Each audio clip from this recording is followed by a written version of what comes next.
the princess that was rejected on her wedding day.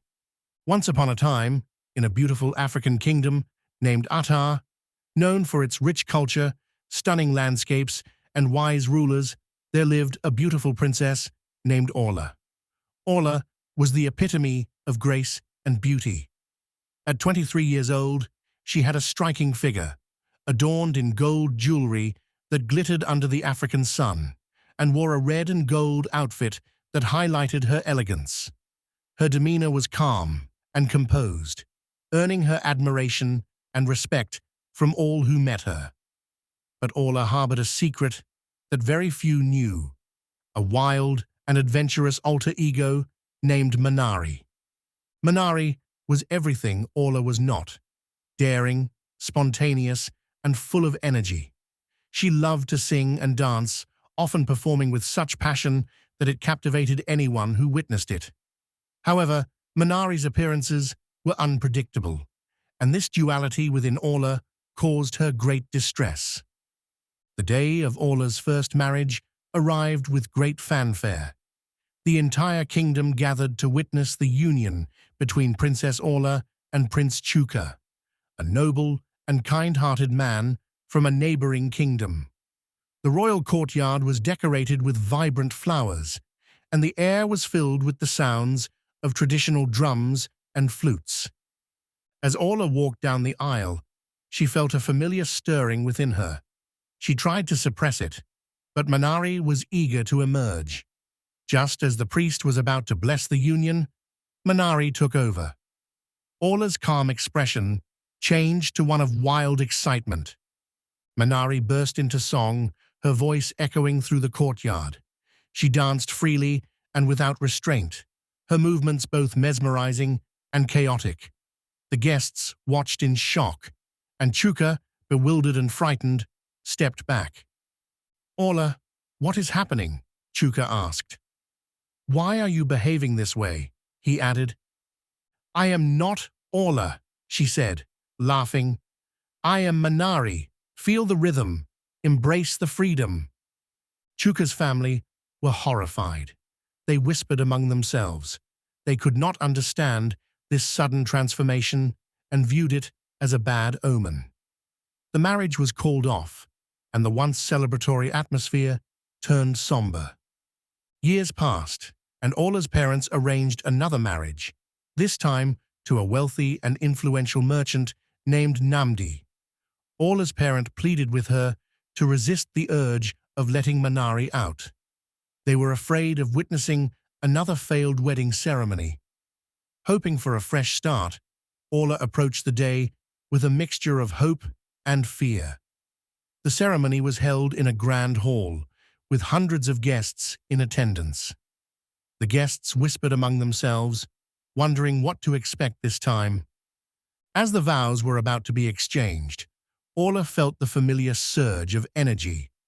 Despite her best efforts, Minari emerged again. She leaped onto the stage, grabbing a drum and pounding out a wild rhythm. Her voice rang out in an energetic song, and she danced with even more intense and passionate feeling than before. Namdi was startled, seeing Orla's erratic behavior. "What is the meaning of this? Have you lost your mind, Orla?" he asked. "I am not just Orla. I am Minari, and I will not be tamed," answered Minari, with a smirk on her face. The palace maids tried to stop Minari, but she wouldn't let them. The guests watched the chaos as Minari refused to stop her erratic performance. Namdi, unable to handle the unpredictability and wildness, called off the marriage.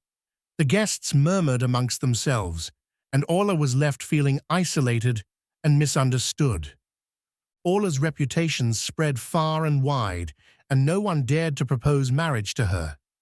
She felt embarrassed and resigned herself to a life of solitude, until one day, a young man named Cordi arrived in Atar.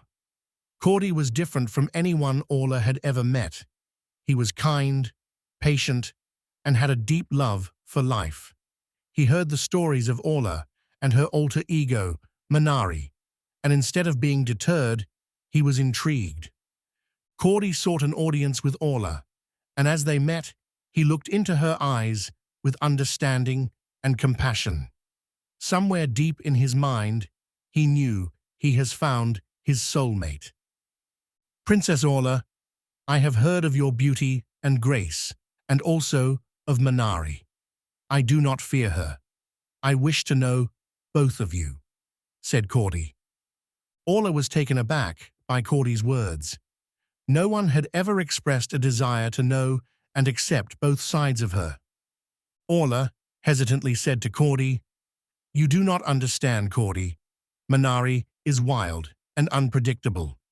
She has driven away everyone who tried to come close to me.